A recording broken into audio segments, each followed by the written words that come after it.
मैं अशोक कुमार सैनी आपके अपने YouTube चैनल बॉटनी वाला में आप सभी का स्वागत करता हूं।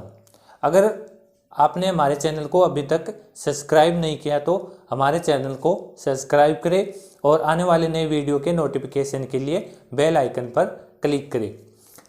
हमारी चल रही है प्लांट फिजियोलॉजी। जैसे कि लास्ट वीडियो में अपन ने इसके अंदर पढ़ा था एब्जॉर्बेशन ऑफ वाटर के बारे में अपना चल रहा है। तो इसका पहला जो पार्ट है उसके अंदर अपने अभी तक पढ़ लिया है कि जो सोइल जो वाटर है वो कितने प्रकार का है। जैसे ग्रेविटेशनल जो वाटर है, और 2 नंबर हो गया रनवे वाटर हो गया, 3 नंबर कैपिलरी वाटर हो गया, और 4 नंबर जो हाइग्रोस्कोपिक जो वाटर है वो हो गया, और 5 नंबर जो केमिकल कंबाइंड वाटर है वो हो गया। यानी क्या है, सोइल है। सोइल के अंदर क्या है, मेनली 5 टाइप के वाटर पाए जाते हैं, ठीक है। और उसके अंदर जैसे ग्रेविटेशनल जो वाटर है उसको प्लांट एब्जॉर्ब सीधे नहीं कर सकता, अपन उसको मैकेनिकल जो विधि है जैसे ट्यूबवेल कर ली, ट्यूबवेल के द्वारा उसको अपन उसका इरिगेशन के अंदर अपना या सिंचाई के अंदर उसका यूज करते हैं, ठीक है। इसके बाद जो सवाल जो क्वेश्चन आता है कि जो प्लांट है वो कौन सा वाटर एब्जॉर्ब करता है, तो उसके बारे में अपने लास्ट वीडियो में पढ़ा था कि जो कैपिलरी जो वाटर है उसको प्लांट क्या करता है, एब्जॉर्ब करता है, जिसे अपन क्या कहते हैं, केशिका जल कहते हैं, ठीक है। अब बात करते हैं कि जो प्लांट है सोइल से किस पार्ट के द्वारा, या प्लांट है वो कौन से अपने पार्ट के द्वारा जल का अवशोषण करेगा, तो उसके बारे में आज अपन अध्ययन करेंगे, ठीक है। क्या क्या मैकेनिज्म है, क्या क्रियाविधि है, और कौन सी साइट है जिसके द्वारा क्या करता है प्लांट वाटर का एब्जॉर्बेशन करता है, यानी प्लांट के अंदर कौन सी संरचना पाई जाती है जिसके द्वारा प्लांट वाटर का एब्जॉर्बेशन करता है, तो उसके बारे में पढ़ते हैं अब आगे। तो आज का हमारा टॉपिक हो गया एब्जॉर्बेशन ऑफ वाटर, वही चल रहा है जिसका जो सेकंड पार्ट है उसके बारे में आज अपन पढ़ रहे हैं।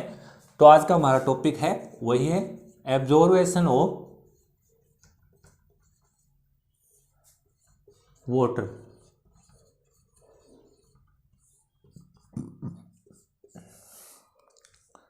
ठीक है, तो सबसे पहले अपन पढ़ेंगे कि प्लांट है, प्लांट के अंदर कौन सी संरचना पाई जाती है जिसके द्वारा प्लांट है वो जल का अवशोषण करता है।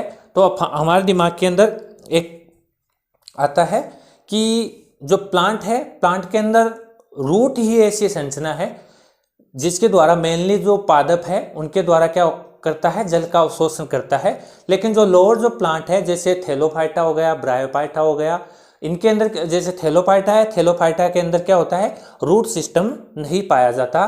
तो उनकी जो पूरी जो प्लांट बॉडी है वो क्या करती है, थैलोइड प्रकार की होती है। तो वो क्या कर सकती है, प्लांट वो पूरी जो बॉडी है वो वाटर का एब्जॉर्बेशन कर सकती है, ठीक है। और ब्रायोफाइट और जो टेरिडोफाइट है, और ब्रायोफाइट के अंदर क्या होता है, राइजोइड पाए जाते हैं और उनके द्वारा क्या करते हैं, जल का अवशोषण करते हैं। और इसके बाद क्या होता है, जो एंजियो हो गया, जिम्नो हो गया, और इनके अंदर क्या होता है, रूट सिस्टम डेवलप हो जाता है जिनके द्वारा क्या करते हैं, जो प्लांट है वो वाटर का एब्जॉर्बेशन करते हैं, ठीक है। तो इनके बारे में अपन पढ़ेंगे। तो मेनली जो साइट है तो वो क्या हो गई अपनी साइट फॉर एब्जॉर्बेशन, यानी जल अवशोषण के लिए कौन सी संरचना प्लांट के अंदर पाई जाती है, तो वो कौन सी संरचना हो गई, प्लांट के अंदर रूट पाई जाती है, ठीक है। रूट क्या होती है, जल का अवशोषण करती है। अब पूरी रूट भी क्या करती है, जल का अवशोषण नहीं करती, ठीक है। इसके अंदर क्या होते हैं, इसके कुछ पूरी रूट जल का अवशोषण नहीं करती, इसके कुछ पार्ट होते हैं वही क्या करते हैं, जल का अवशोषण करते हैं।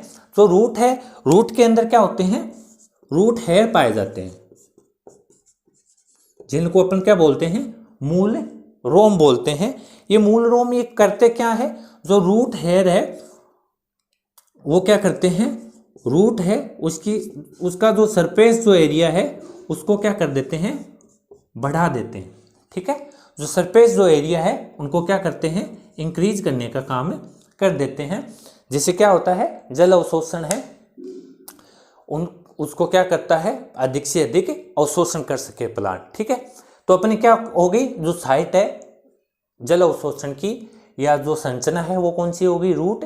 अब पूरी रूट क्या क्या नहीं कर सकती, जल का अवशोषण नहीं कर सकती, तो जल का जो अवशोषण करते हैं मेनली वो कौन करते हैं, रूट हेयर करते हैं। ठीक है, अब बात करें कि एक रूट है, रूट के स्ट्रक्चर की बात करें तो इसके अंदर क्या है, ये अपनी क्या है, एक रूट है, रूट यूज की क्या है, टिपिकल स्ट्रक्चर है, आपने देख लिया। एक प्रारंभिक जो रूट है उसके अंदर क्या क्या पाया जाता है, सबसे पहले जो रूट है उसके टिप जो पार्ट है उसके ऊपर क्या पाया जाता है, एक रूट कैप पाई जाती है। ठीक है, वो क्या करती है, इसको जो टिप पार्ट है इसे क्या करता है, सुरक्षा करने का काम करती है। ठीक है, तो इसके बाद इसके ऊपर की ओर जो रूट कैप है वो क्या करती है, जो मेरिस्टेमेटिक जो रीजन है, विभजोतक की जो रीजन है इसको क्या करते हैं, आवृत किए रखते हैं। ठीक है, ये जो मेरिस्टेमेटिक जो रीजन है इनके अंदर जो सेल है इनके अंदर क्या होता है,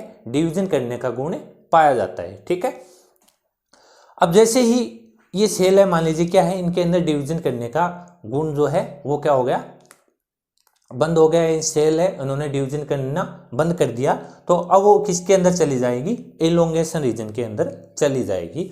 तो इसके जो ऊपर वाला पार्ट होगा वो कौन सा होगा, इलोंगेशन रीजन होगा, जिसके अंदर जो सेल है उनके अंदर क्या होता है, डिवाइडेशन का जो गुण है वो अब नहीं रहा। ठीक है, और इसके ऊपर वाली जो सेल है, अब ये सेल इलोंगेशन वाली जो मान लीजिए जो सेल है वो क्या हो गई, मैच्योर होगी, तो वो अब किसके अंदर चली जाएगी, मैच्योरेशन जो रीजन है इसके अंदर क्या चली जाएगी, सेल चली जाएगी।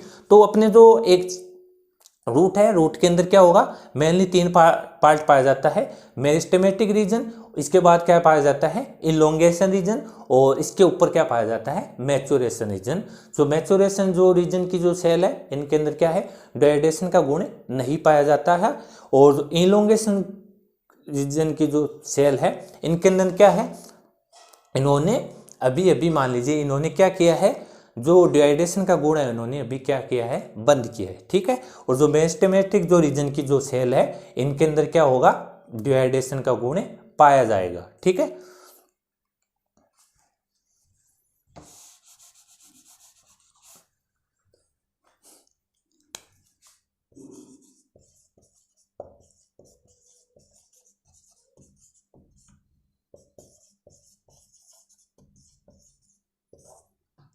ठीक है, और जो रूट कैप है वो क्या कर रखती है, मेरिस्टेमेटिक जो रीजन है इसको क्या कर रखती है, कवर किए हुए रखती है, ताकि क्या है, जो सॉइल पार्टिकल है उसके द्वारा ये जो रीजन है वो क्या ना हो, डैमेज ना हो। ठीक है, इसके बाद जो मेरिस्टेमेटिक जो रीजन है इसके ऊपर इलोंगेशन रीजन पाया जाएगा, और इसके ऊपर क्या है, मैच्योरेशन रीजन पाया जाएगा। जो मैच्योरेशन रीजन है, ठीक है, इसके अंदर क्या है, जो रूट है, रूट की जो एपिडर्मिस या एपिब्लेमा है उनके अंदर क्या होती है, आउटग्रोथ पाई जाती है। ठीक है, अब आउटग्रोथ पाई जाएगी तो वो किसका निर्माण कर लेगी, अपना रूट हेयर का निर्माण कर लेगी। ठीक है, ये क्या है, रूट हेयर है, जो किसकी आउटग्रोथ है, एपिब्लेमा, या जो रूट है, रूट की एपिडर्मिस है जिसको अपन क्या बोलेंगे, एपिब्लेमा बोलेंगे, उसकी क्या है, आउटग्रोथ ही क्या कहलाती है, अपनी रूट हेयर कहलाता है। ठीक है, तो ये रूट हेयर की जो सेल है वो क्या होगी, यूनिसेलुलर होगी। ठीक है, एक कोश की होगी। ठीक है, यूनिसेलुलर है, और आउटग्रोथ किसकी, अपनी एपिब्लेमा की है। ठीक है, ये क्या करेगी, जो रूट है रूट का सरफेस एरिया बढ़ा देगी, जिससे क्या होगा, जल अवशोषण अधिक से अधिक प्लांट कर सके।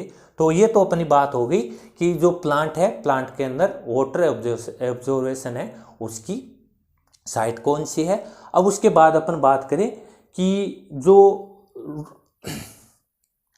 रूट हेयर है, रूट हेयर की सेल की बात करें तो रूट हेयर की जो सेल है, सेल से बाहर की ओर तो क्या बने हुए, पेक्टिन की, और अंदर की ओर क्या होती है, सेलुलोज की बनी होती है। ठीक है, तो इसके अंदर सेलुलोज जो पेक्टिन है, पेक्टिन क्या करता है, जो सोयल पार्टिकल है उसको चिपकाने का काम करता है। और जो सेलुलोज है, सेलुलोज क्या है, परमेबल होगा, सोल्यूट और सोलवेंट दोनों के लिए होगा। ठीक है, जिससे क्या होता है, जो बाहर जो सोइल के अंदर वाटर पड़ा है वो आसानी से किसके अंदर आ जाए, रूट हेयर के अंदर आ जाए। ठीक है, इसके बाद अपन देखते हैं कि जो जल है, जल रूट हेयर से जाइलम तक कैसे पहुंचेगा और इसके कौन से पाथ है। ठीक है, इसके पाथ के बारे में अपन बात करेंगे। तो सबसे पहले जो रूट हेयर है, रूट हेयर से जो पानी है, जो रूट हेयर के अंदर सोइल से वाटर आएगा कैसे, उसके बारे में अपन देख लेते हैं। जैसे सबसे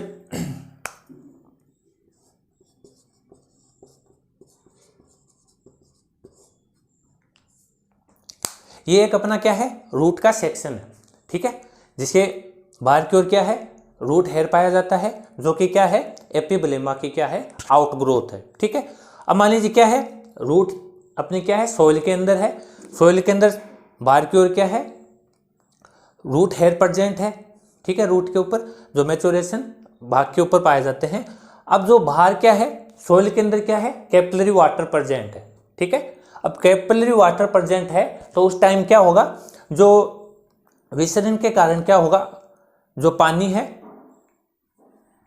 सॉरी, जो प्राशन जो ओस्मोसिस है, ओस्मोसिस के कारण क्या होगा, पानी है वो क्या होगा, अंदर की ओर आ जाएगा। ठीक है, पानी बाहर जाता है और रूट हेयर के अंदर क्या है, कम हो गया, कम है, तो प्राशन के कारण क्या है, पानी है वो अंदर की ओर आ जाएगा। ठीक है, अब इस रूट हेयर के अंदर क्या हो गया, वाटर आ गया।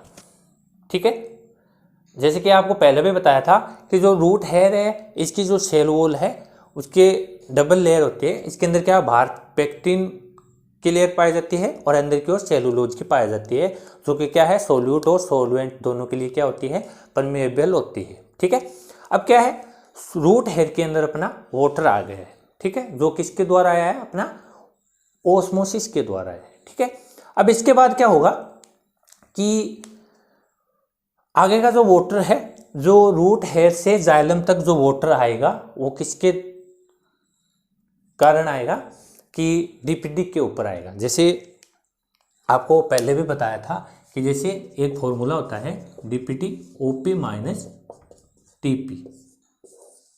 ठीक है, जो वाटर का जो मूवमेंट है वो क्या होगा, लो डीपीडी से हाई डीपीडी की ओर होगा। ठीक है, अब मान लीजिए क्या है, अब जो रूट हेयर है, रूट हेयर का क्या हो गया, डीपीडी का मान क्या हो गया, पानी ज्यादा आ गया तो इसके अंदर क्या हो गया, ट्रिगर प्रेशर का मान बढ़ गया। ट्रिगर प्रेशर का मान बढ़ गया तो क्या होगा, इसका डीपीडी का मान क्या हो गया, कम हो गया। तो इसका मतलब क्या है, सेल क्या है, टर्जिट अवस्था के अंदर है। तो ये जो आगे वाली इसकी जो सेल है, मान लीजिए क्या है, आगे वाली सेल आपको, जैसे ये सेल है। ठीक है, अब इस सेल के अंदर क्या होगा, वाटर की कमी है, इसका डीपीडी का मान क्या है, ज्यादा है। तो अब वाटर क्या होगा, लो डीपीडी से हाई डीपीडी की ओर क्या होगा, आएगा। तो अब जो वाटर है रूट हेयर से किसके अंदर आ जाएगा, एपिब्लेमा की सेल के अंदर आ जाएगा। ठीक है, अब जो रूट हेयर है, रूट हेयर से एपिब्लेमा में आ गया। अब जो एपिब्लेमा का जो सेल है, इसका डीपीडी का मान क्या हो गया, कम हो गया। और इसकी आगे वाली जो कोर्टेक्स की जो सेल है, उसका डीपीडी का मान क्या है, ज्यादा है। तो वाटर क्या हो जाएगा, एपिब्लेमा की सेल से किसके अंदर आ जाएगा, कोर्टेक्स की सेल के अंदर। तो ऐसा होते होते ये जो वाटर है कहां तक आ जाएगा, अपनी एंडोडर्मिस तक आ जाएगा। यानी ये कोर्टेक्स का जो जितना भी रीजन है, इनके माध्यम से ये जो सेल है, इनमें से वाटर है लो डीपीडी से हाई डीपीडी की ओर मूवमेंट करेगा। ठीक है, अब जो वाटर है एंडोडर्मिस तक आ गया, तो एंडोडर्मिस की जो सेल है, इसके ऊपर क्या होगा, कैस्पेरियन की क्या होती है, स्ट्रिप पाई जाती है। ठीक है, जो कि क्या होते हैं, वाटर है उनके लिए क्या होते हैं, इम्परमेबल होती है। ठीक है, अब जो वाटर है इनको क्या पार नहीं कर पाएगा। ठीक है, तो इसके लिए क्या होगा, अब जो वाटर है, वाटर को कहाँ पे जाना है, अपनों जाइलम वाले भाग, जाइलम तक जाना है। ठीक है, तो इसके लिए क्या होगा, जो एंडोडर्मिस की जो सेल है, इसकी कुछ सेल ऐसी होती है जिनके ऊपर क्या होता है, कैस्पेरियन जो पट्टिका या कैस्पेरियन जो स्ट्रिप है उनका क्या होता है, अभाव होता है। उन सेल को अपन क्या बोलेंगे, पेशेज सेल या मारक कोशिका, उनको अपन क्या बोलेंगे, ठीक है। इनको अपन क्या बोलेंगे, पेशेज सेल, जिनके ऊपर क्या होता है, कैस्पेरियन स्ट्रिप का क्या होता है, अभाव होता है, ठीक है। इसके बाद क्या है, ये जो कैस्पेरियन जो स्ट्रिप रहित जो सेल या जो पेशेज जो सेल है वो क्या होगा, जो जाइलम, यानी जाइलम कौन सा, प्रोटोजाइलम, ठीक है। प्रोटोजाइलम रूट के अंदर क्या होगा, बाहर की ओर होगा, यानी एक्सारिक कंडीशन पाई जाएगी। तो प्रोटोजाइलम के सामने प्रेजेंट होगी जो पेशेज सेल है। तो अब क्या होगा, जो वोटर है कहां तक आ गया, पेशेज सेल तक आ गया। अब पेशेज सेल है, इनका क्या होगा, डीपीटी का मान कम हो जाएगा, ठीक है। अब डीपीटी का मान कम हो जाएगा और आगे वाली जो पेरिसाइकिल की जो सेल है उनका डीपीटी का मान क्या है, हाई है। तो वोटर क्या करेगा, लो डीपीटी से हाई डीपीटी की ओर क्या करेगा, मूवमेंट करेगा, जिससे जो वोटर है अब कहां पे आ जाएगा,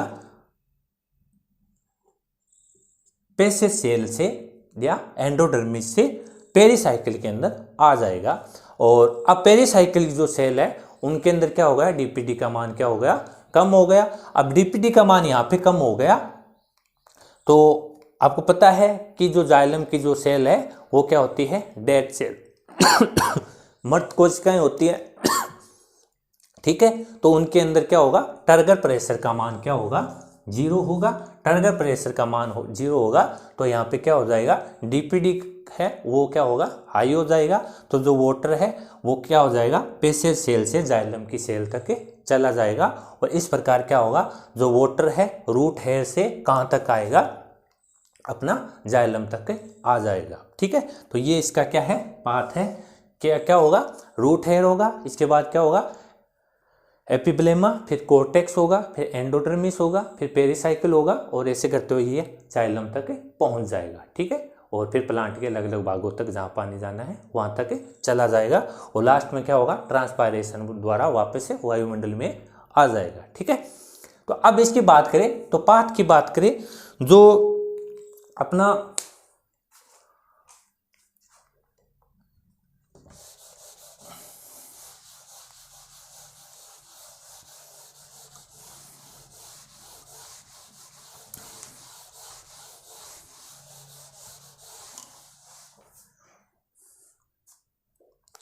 इसके अंदर क्या है, जो मेनली दो पाथ पाए जाते हैं, ठीक है।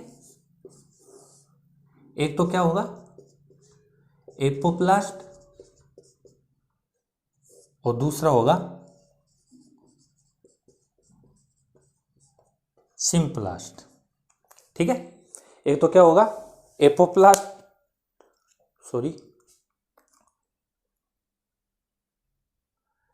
एक तो होगा एपोप्लास्टिक और दूसरा होगा सिम्प्लास्टिक, ठीक है। जो एपोप्लास्टिक है उसके अंदर क्या होगा, जो वोटर है, वोटर का मूवमेंट क्या होगा, वोटर का मूवमेंट अपन अभी देखा था कि पाथ है, जैसे एंडोडर्मिस से हो गया, और फिर जैसे एपिब्लेमा से कोर्टेक्स से क्या हो गया, एंडोडर्मिस, ये क्या था, इसका पाथ था। अब अगर ये लिविंग पार्ट का यूज करेगा या नॉन लिविंग पार्ट का यूज करेगा, उसके आधार पर क्या है, इसके दो मेनली पाथ है, ठीक है। अगर मान लीजिए इसमें प्लांट है, प्लांट के अंदर जो नॉन लिविंग जो पार्ट है उसका यूज कर रहा है, तो वो क्या होगा, एपोप्लास्टिक पाथ होगा, ठीक है। मान लीजिए क्या है, कोई प्लांट है वो क्या कर रहा है, सेल वाल वाला जो भाग है, ठीक है, कोशिका भित्ति वाला जो भाग है, यानी जो निर्जीव जो भाग है उसका यूज कर क्या कर रहा है, वाटर का मूवमेंट हो रहा है, तो उसको अपन क्या करेंगे, उसको क्या बोलेंगे अपन, एपोप्लास्टिक बोलेंगे, ठीक है। तो मान लीजिए क्या है, ये क्या है, दो सेल है, ठीक है। मान लीजिए ये किसकी सेल होगी, एपिब्लेमा की, और ये मान लीजिए क्या है, एक सेल होगी कोर्टेक्स की, आगे अपन ने इसकी बनाई नहीं है, एक बार दो ही मान लीजिए। तो मान लीजिए क्या है, ये क्या है अपनी सेल वॉल, ठीक है, ठीक है। अब मान लीजिए वाटर है, वाटर इसका क्या कर रहा है, cell wall to cell wall जा रहा है, तो ये किस कौन से भाग का यूज कर रहा है, यानी नॉन लिविंग भाग का यूज कर रहा है, तो उसको अपन क्या बोलेंगे, एपोप्लास्टिक पाथ बोलेंगे। ये जो पाथ है इसके अंदर क्या होगा, जो रेजिस्टेंस या प्रतिरोध है वो क्या होगा, कम होगा, ठीक है। ये जो पाथ है इसके अंदर क्या होगा, प्रतिरोध क्या होगा, कम होगा, क्योंकि इसके अंदर क्या है, नॉन लिविंग पार्ट का यूज प्लांट नहीं कर रहा है, तो इसलिए इसके अंदर क्या होगा, रेजिस्टेंस कम होगा। तो मेनली जो प्लांट है वाटर के मूवमेंट में कौन से पाथ का यूज करेगा, जो एपोप्लास्टिक जो पाथ है इसी का क्या करेगा, यूज करेगा, ठीक है। इसके बाद अपन बात करते हैं सिम्प्लास्टिक जो पाथ है, इसके अंदर क्या होगा, प्लांट है वो लिविंग जो पार्ट है उसका क्या करेगा, यूज करेगा, ठीक है। इसके अंदर क्या हो गया, जैसे क्या होगा, साइटोप्लाज्म, ठीक है, एक सेल से दूसरी सेल में जाने के लिए जो वाटर है वो जैसे साइटोप्लाज्म का क्या कर रहा है, यूज कर रहा है, ठीक है। जैसे ऐसे है, ये क्या है, साइटोप्लाज्म है इसके अंदर, ठीक है, एक सेल से दूसरी सेल के अंदर जाने के लिए लिविंग पार्ट का यूज कर रहा है, तो उसको अपन क्या बोलेंगे, सिम्प्लास्टिक। और इसके अंदर जो रेजिस्टेंस है वो क्या होगा, ज़्यादा होगा, क्योंकि क्या है, इसके अंदर लिविंग पार्ट का यूज हो रहा है, ठीक है। तो ये क्या हो गया, जो प्लांट है, प्लांट के मुख्य दो पाथ हो गए, एक तो एपोप्लास्टिक हो गया, दूसरा क्या हो गया, सिम्प्लास्टिक हो गया, ठीक है। और मेनली जो प्लांट है वो कौन से पार्ट का यूज करेगा, एपोप्लास्टिक जो पाथ है उसका यूज करेगा, क्योंकि इसके अंदर क्या है, प्रतिरोध बहुत कम है, ठीक है। तो ये क्या हो गया अपना, जो रूट हेयर से जाइलम तक वाटर कैसे आता है वो आपने देख लिया, कि जो वाटर है लो डीपीटी से हाई डीपीटी की द्वारा आता है। और इसके दो पाथ हो गए, दो मेनली पाथ हो गए, वो कौन कौन से हो गए अपनी, एक तो हो गया एपोप्लास्टिक हो गया, और दूसरा कौन सा हो गया अपना, सिम्प्लास्टिक, ठीक है। ये दो पाथ हो गए, ठीक है। इसके बाद आगे देखते हैं। इसके बाद अपन बात करते हैं कि जो वाटर जो एब्जॉर्बेशन है इसकी मैकेनिज्म क्या होगी। मैकेनिज्म की बात करें तो प्लांट जो है, प्लांट अभी तक अपन ने देख लिया कि जो प्लांट है रूट के द्वारा जल का अवशोषण करेगा, ठीक है। मैकेनिज्म की बात करें जो प्लांट है, प्लांट के अंदर दो मेन मैकेनिज्म पाई जाती है। पहली तो हो गई जिसके द्वारा प्लांट क्या करेगा, जल का अवशोषण करेगा, पहली होगी पासिव एब्जॉर्बेशन और दूसरी होगी एक्टिव एब्जॉर्बेशन, ठीक है। यानी क्या हो गया, निष्क्रिय अवशोषण और क्या हो गया, सक्रिय अवशोषण। अब बात करें, अभी तक बात की है कि प्लांट क्या करेगा, इन दोनों वीडियो के अंदर क्या करेगा, प्लांट करेगा तो क्या, जल का अवशोषण रूट के द्वारा ही करेगा, ठीक है। जो वाटर जो एब्जॉर्बेशन है वो किसके द्वारा करेगा, रूट के द्वारा ही करेगा। तो अब बात करते हैं पासिव जो एब्जॉर्बेशन है, ये क्या होता है। जो पासिव जो एब्जॉर्बेशन है इसके अंदर जो जल अवशोषण के लिए जो आवश्यक जो बल है या जो फोर्स की आवश्यकता होती है, तो जो आवश्यक जो फोर्स है वो किसके अंदर उत्पन्न होंगे, जो बाह्य जो एक्सटर्नल जो फोर्स है इसके अंदर क्या होंगे, प्रेजेंट होंगे, ठीक है। बाह्य एक्सटर्नल फोर्स क्या होंगे, इसके अंदर प्रेजेंट होंगे, और उत्पन्न किसके अंदर होंगे, शूट पार्ट के अंदर उत्पन्न होंगे। जैसे क्या है, जैसे जैसे जैसे ट्रांसपायरेशन बढ़ेगा तो क्या होगा, उसके अंदर क्या होगा, वाटर एब्जॉर्बेशन भी क्या होगा, बढ़ेगा, ठीक है। तो इसके अंदर क्या होगा, एक तो एनर्जी यूज नहीं हो रही है, और जो आवश्यक जो फोर्स है उसकी उत्पत्ति किसके अंदर हो रही है, जो एक्सटर्नल जो पार्ट है उसके अंदर हो रही है। यानी क्या हो गया, शूट हो गया, उसके अंदर क्या हो गई, अपनी जो फोर्स है उसका क्या होगा, डेवलपमेंट या उसके क्या होगी, उत्पत्ति होगी। यानी पादप है, पादप के क्या होगा, वायवीय जो भाग है इसके अंदर क्या होगी, फोर्स की उत्पत्ति होगी। ठीक है, तो अपन क्या कह सकते हैं, जो पासिव जो फोर्स है इसके अंदर जो रूट है, रूट सीधे भाग नहीं लेगी और जो जल का अवशोषण है वो रूट के माध्यम से होगा। ठीक है, रूट के माध्यम से होगा। और जो आवश्यक जो फोर्स है किसके अंदर उत्पन्न होंगे, सूट वाले भाग के अंदर, या जो एक्सटर्नल जो भाग है उसके अंदर क्या होगा, फोर्स उत्पन्न होगा, जिसके द्वारा जो प्लांट है जल का अवशोषण करेगा। ठीक है, और इसके अंदर क्या होगा, एटीपी का यूज भी नहीं होगा। इसके अंदर एटीपी है उसका यूज नहीं होगा।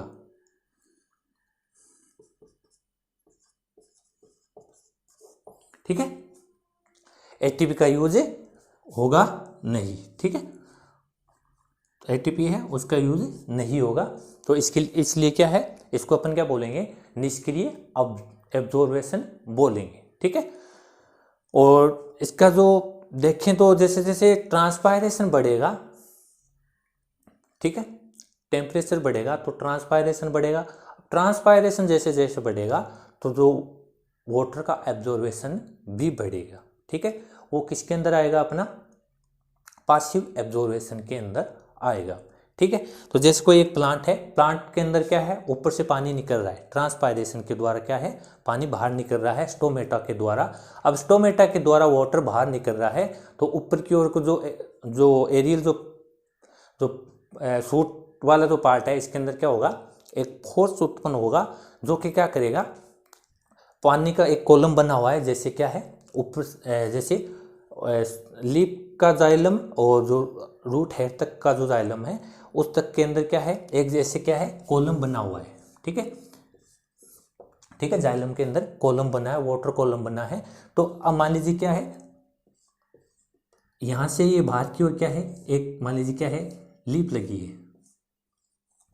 ठीक है, इसके द्वारा क्या है, वाटर बाहर की ओर निकल गया। इसका जो जाइलम है, इसके जाइलम इस सेल के अंदर क्या हो गई, पानी की कमी आ गई। ये जो सेल है किससे पानी का एब्जॉर्बेशन करेगी, अपनी पास वाली सेल से, ये अगली वाली सेल से, और ये अगली वाली सेल से, और ये अगली वाली सेल से। तो इस प्रकार जो पानी है ये कहाँ तक आ जाएगा, तो यहाँ रूट हेयर तक आ जाएगा। और जो रूट हेयर है वो वाटर का एब्जॉर्बेशन कहाँ से कर लेगा, सोइल से कर लेगा। तो इस प्रकार क्या होगा, एक वाटर कॉलम बन जाएगा। तो जो बाह्य जो फोर्स है उसके द्वारा क्या होगा, जल का एब्जॉर्बेशन होगा। ठीक है, तो ये किसके अंदर आ गया, अपना पासिव एब्जॉर्बेशन के अंदर आ गया। ठीक है, अब एक्टिव जो एब्जॉर्बेशन है इसके अंदर क्या होगा, रूट है वो क्या करेगी, एक्टिव रूप से क्या लेगी, क्या करेगी, भाग लेगी। यानी जो जल का अवशोषण क्या होगा, रूट के द्वारा होगा। उसके अंदर तो क्या था, रूट के माध्यम से हो रहा था। ठीक है, और इसके अंदर क्या है, रूट के द्वारा होगा। यानी रूट क्या करेगी, खुद भाग लेगी, खुद काम करेगी। ठीक है, और इसके अंदर क्या होगा, एक क्या होगा, एटीपी भी यूज होगी। ठीक है, एटीपी यूज होगी। ठीक है, अब एटीपी यूज होगी तो इसको अपन क्या बोलेंगे, एक्टिव एब्जॉर्बेशन बोलेंगे। ठीक है, अब एटीपी है वो आएगी कहाँ से, जैसे रेस्पायरेशन है, रेस्पायरेशन के द्वारा क्या होगा, एटीपी का निर्माण होगा। तो उसका यूज किसके अंदर आ जाएगा, इस एक्टिव एब्जॉर्बेशन के अंदर यूज होगा। ठीक है, इसके बाद ये जो एक्टिव जो एब्जॉर्बेशन है तो वो क्या है, मेनली दो प्रकार का होता है। एक तो क्या है, ओस्मोटिक एब्जॉर्बेशन, और दूसरा है नॉन ओस्मोटिक एब्जॉर्बेशन। ओस्मोटिक जो एब्जॉर्बेशन है उसके अंदर क्या होगा, जल का जो अवशोषण है वो किस माध्यम के द्वारा होगा, ओस्मोटिक जो ग्रेडियंट है उसके द्वारा क्या होगा, जल का अवशोषण होगा। मान लीजिए क्या है, सोइल है, सोइल के बाहर की ओर क्या है, जो मान लीजिए क्या है, सोइल के अंदर क्या है, वाटर ज़्यादा है और रूट हेयर के अंदर क्या है, कम है। तो जो ओस्मोटिक जो ग्रेडियंट है उसके कारण क्या होगा, वाटर है वो सोइल से किसके अंदर आ जाएगा, रूट हेयर के अंदर आ जाएगा। रूट हेयर से आगे कहाँ तक चला जाएगा, जाइलम तक चला जाएगा। और इस प्रकार इसके अंदर क्या होगा, जो ओस्मोटिक जो एब्जॉर्बेशन है इसके अंदर क्या होगा, एटीपी का यूज नहीं होगा। ठीक है, इसके अंदर एटीपी का यूज नहीं होगा, और इसके अंदर जो वाटर का एब्जॉर्बेशन होगा तो किसके माध्यम से होगा, ऑस्मोटिक जो ग्रेडियंट है उसके द्वारा होगा। नॉन जो ऑस्मोटिक ग्रेडियंट है ये किसके अंदर होगा, मान लीजिए क्या है, जो ऑस्मोटिक जो ग्रेडियंट है उसके अगेंस्ट होगा।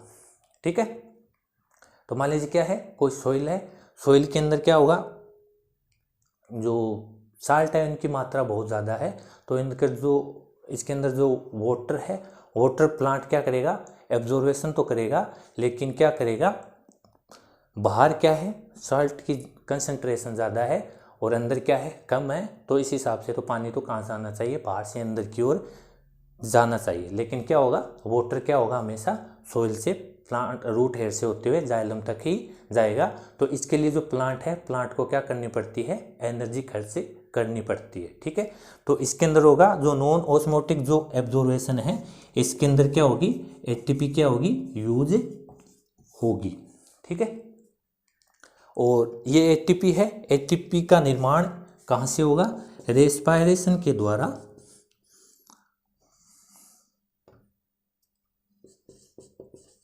होगा।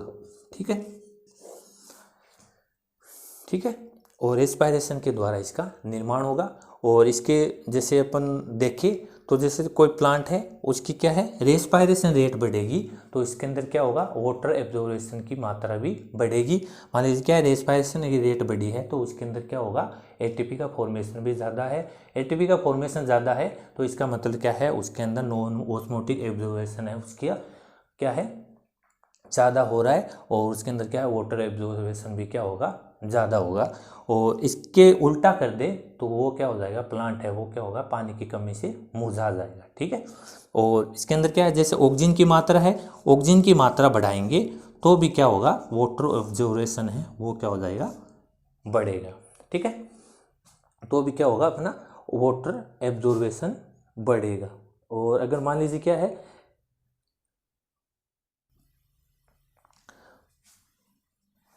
इसके अंदर क्या है, होगा क्या, उल्टा होगा इसके अंदर, कि बाहर वाटर कम है और यानी सॉइल के अंदर वाटर कम है और प्लांट के अंदर ज़्यादा है। अपन को ऑस्मोटिक ग्रेडियंट के उल्टा काम करना है। ठीक है, तो पानी को क्या है, कम से ज़्यादा की तरफ लाना है, तो इसके लिए अपन को क्या करना पड़ेगी, एनर्जी खर्च करनी पड़ेगी। ठीक है, तो वो एनर्जी अपनी आई कहाँ है, जो रेस्पायरेशन के द्वारा। अगर रेस्पायरेशन रेट बढ़ेगी तो जो नॉन ऑस्मोटिक जो एब्जॉर्बेशन है उसका मान भी क्या बना, यानी इसकी रेट भी क्या होगी, बढ़ेगी। ठीक है, तो ये क्या थी, मेन जो वाटर एब्जॉर्बेशन है उसकी मैकेनिज्म थी।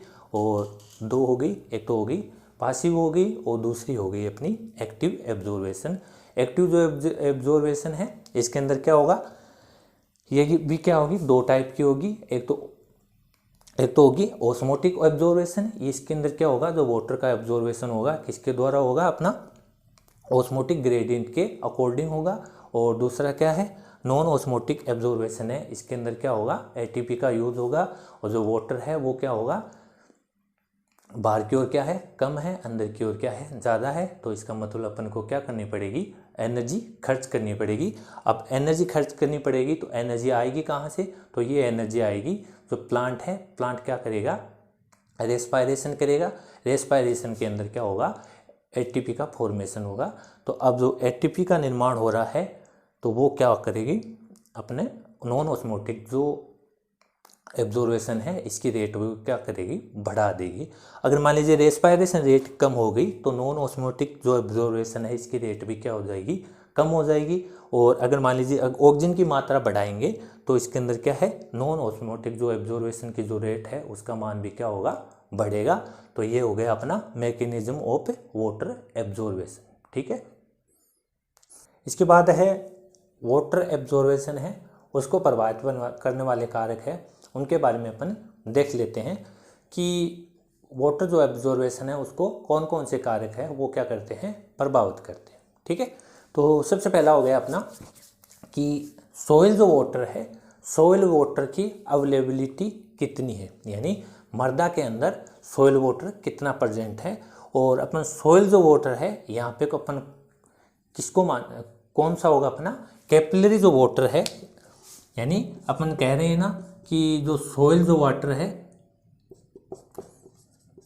उसका अवेलेबिलिटी का मतलब क्या है, उसके अंदर क्या है, कैपिलरी जो वाटर है वो कितना है। ठीक है, क्या है कि कितना कैपिलरी वाटर जो है सॉइल के अंदर प्रेजेंट है।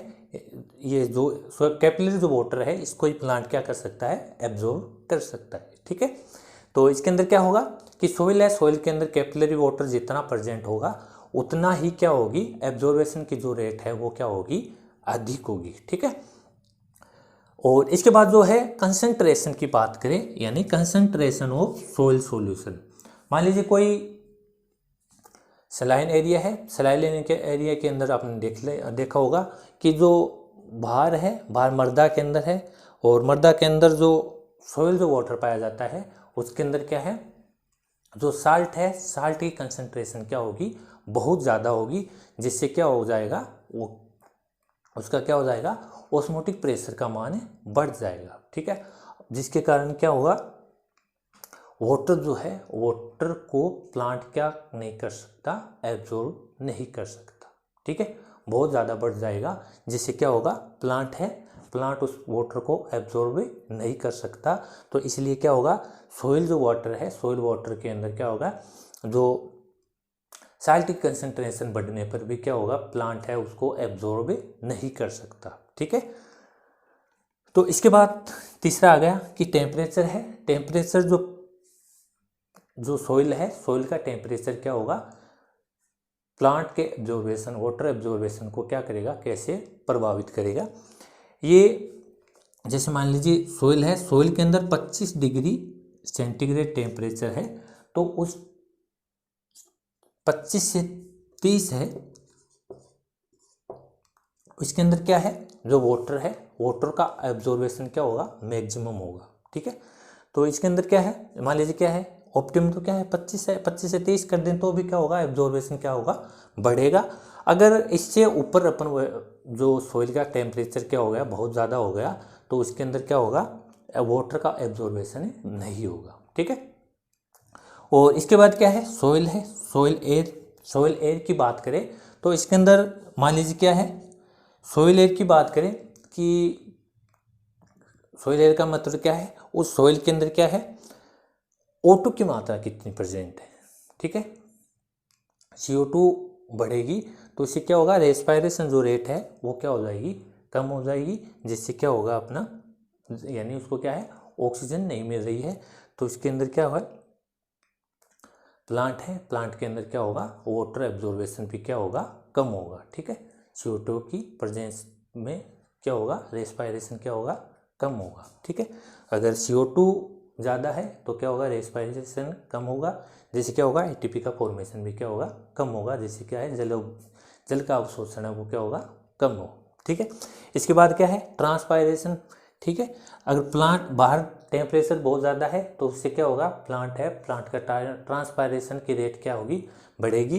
ट्रांसपायरेशन की रेट बढ़ेगी तो वाटर जो एब्जॉर्बेशन है उसका मान भी क्या होगा, बढ़ेगा। ठीक है, और इसके बाद क्या है, मेटाबॉलिज्म। ठीक है, अब मेटाबॉलिज्म कैसे प्रभावित करता है वाटर एब्जॉर्बेशन को, उसके बारे में अपन देखें कि जैसे रेस्पायरेशन की रेट बढ़ेगी तो अपने पीछे देखा था कि वाटर का जो एब्जॉर्बेशन है वो भी बढ़ेगा, क्योंकि ATP का फॉर्मेशन हो रहा है। जैसे पोटेशियम साइनाइड हो गया, ये क्या करेंगे, जो रेस्पायरेशन है उसको क्या करेंगे, ब्लॉक कर देंगे। ठीक है, बंद कर देंगे, तो जिससे क्या होगा, रेस्पायरेशन की रेट है वो क्या हो जाएगी, कम होगी। अब रेस्पायरेशन की रेट है कम होगी तो जिससे क्या होगा, वाटर एब्जॉर्बेशन है वो भी क्या होगा, इफेक्ट होगा, और वाटर एब्जॉर्बेशन है वो पहले की तुलना में क्या हो जाएगा, कम हो जाएगा। तो ये क्या थे, अपने कुछ फैक्टर थे जो क्या करते हैं, वाटर एब्जॉर्बेशन को क्या करते हैं, प्रभावित करते हैं। ठीक है,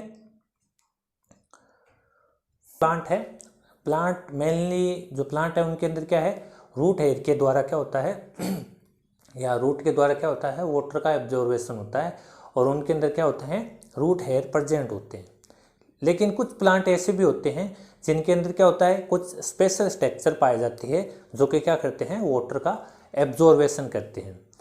ऐसे जैसे कुछ कॉर्निफर जो प्लांट है इनके अंदर क्या होगा, रूट हेयर है वो क्या होंगे, एब्सेंट होंगे। अब जो रूट हेयर एब्सेंट होंगे तो इनके अंदर क्या होता है, माइकोराइजा पाए जाते हैं। ठीक है, अब माइकोराइजा क्या होंगे, जो रूट है, रूट के ऊपर क्या होंगे, कुछ जो फंगी है उनके क्या होंगे, हाइफा पार्ट या माइसीलियम प्रेजेंट होंगे। वो क्या करेंगे, जो सोइल है, सोइल से क्या करेंगे, जो वाटर है उसको क्या करेंगे, एब्जॉर्बेशन का काम करेंगे। बदले में जैसे आपको पता है कि जो फंगी है वो क्या करेंगे, अपना भोजन खुद नहीं बना सकते, तो बदले में वो क्या लेंगे, जो प्लांट है, प्लांट से क्या करेंगे, बदले में क्या करेंगे, फूड का एब्जॉर्बेशन करेंगे और प्लांट को क्या देंगे, वाटर का एब्जॉर्बेशन करके देंगे। क्या करेंगे, जहाँ पे जो रूट हेयर काम कर रहा था, अब यहाँ पे काम कौन करेगा, जो माइकोराइजा है वो काम करेंगे। ठीक है। इसके बाद है कुछ जो एपिफिटिक जो प्लांट है, एपिफिटिक जैसे ऑर्किड जो प्लांट है, इनके अंदर क्या होगा,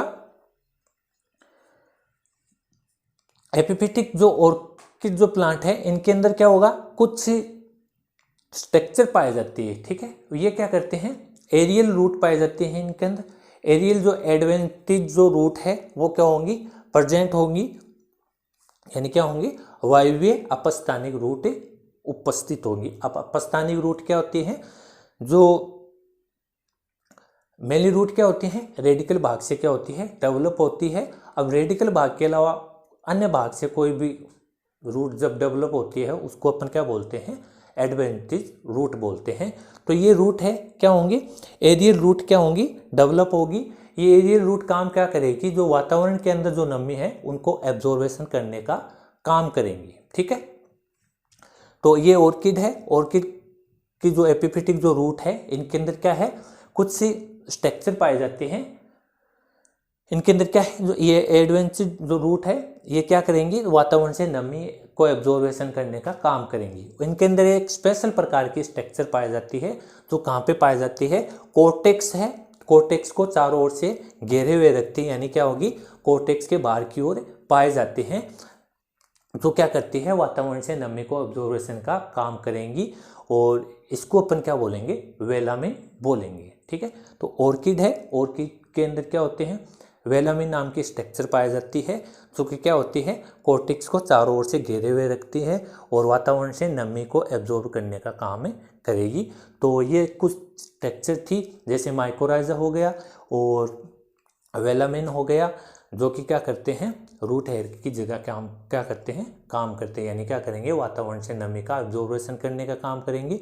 और जो माइकोराइजा है उसके अंदर क्या है, जो कॉर्निफरस जो प्लांट है उनके अंदर क्या था, अपना रूट हेयर एब्सेंट था, तो वो क्या करेंगे, जो सोइल है, सोइल से क्या करेंगे, नमी को एब्जॉर्बेशन करके किसको देंगे, जो रूट है रूट को देंगे, रूट से क्या करेंगे, बदले में भोजन का एब्जॉर्बेशन करेंगे। ठीक है।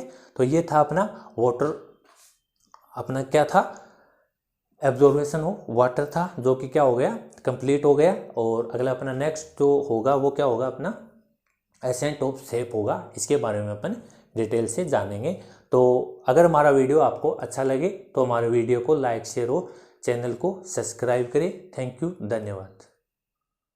We'll be right back.